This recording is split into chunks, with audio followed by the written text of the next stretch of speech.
Swami Vivekananda America में भ्रमण कर रहे थे।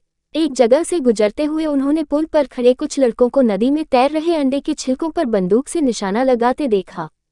किसी भी लड़के का एक भी निशाना सही नहीं लग रहा था। तब उन्होंने एक लड़के से बंदूक ली और खुद निशाना लगाने लगे। उन्होंने पहला निशाना लगाया और वो बिल्कुल सही लगा। फिर एक के बाद एक उन्होंने कुल 12 निशाने लगाए और सभी बिल्कुल सटीक लगे। ये देख लड़के दंग रह गए और उनसे पूछा, भला आप ये कैसे कर लेते हैं? स्वामी जी बोले, तुम जो भी कर रहे हो अपना पूरा दिमाग उसी एक काम में लगाओ। अगर तुम निशाना लगा रहे हो तो तुम्हारा पूरा ध्यान सिर्फ अपने लक्ष्य पर होना चाहिए, तब तुम कभी चूकोगे नहीं। अगर तुम अपना पाठ पढ़ रहे हो तो सिर्फ पाठ के बारे में सोचो।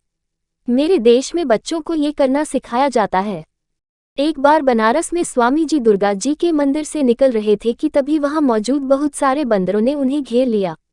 वे उनके नजदीक आने लगे और डराने लगे। स्वामी जी भयभीत हो गए और खुद को बचाने के लिए दौड़कर भागने लगे, पर बंदर तो मानो पीछे ही पड़ गए और वे उन्हें दौड़ाने लगे।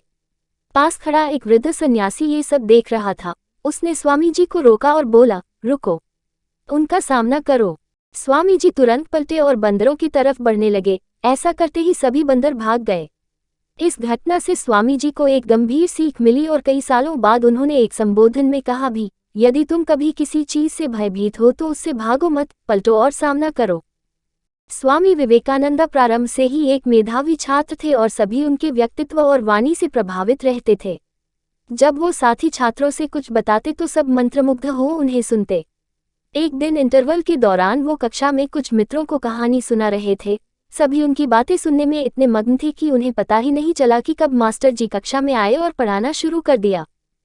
मास्टर जी ने अभी पढ़ना शुरू ही किया था कि उन्हें कुछ फुसफुसाहट सुनाई दी। कौन बात कर रहा है? उन्होंने तेज आवाज में पूछा।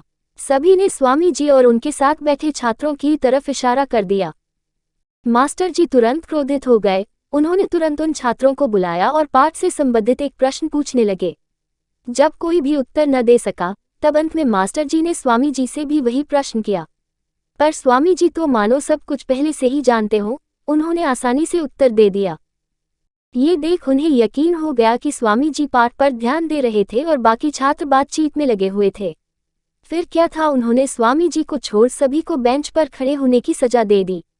सभी छात्र एक एक कर बेंच पर खड़े होने लगे। स्वामी जी ने भी यही किया। तब मास्टर जी बोले, नरेंद्र, स्वामी विवेकानंद तुम बैठ जाओ। नहीं सर, मुझे भी खड़ा होना होगा क्योंकि वो मैं ही था जो इन छात्रों से बात कर रहा था, स्वामी जी ने आग्रह किया।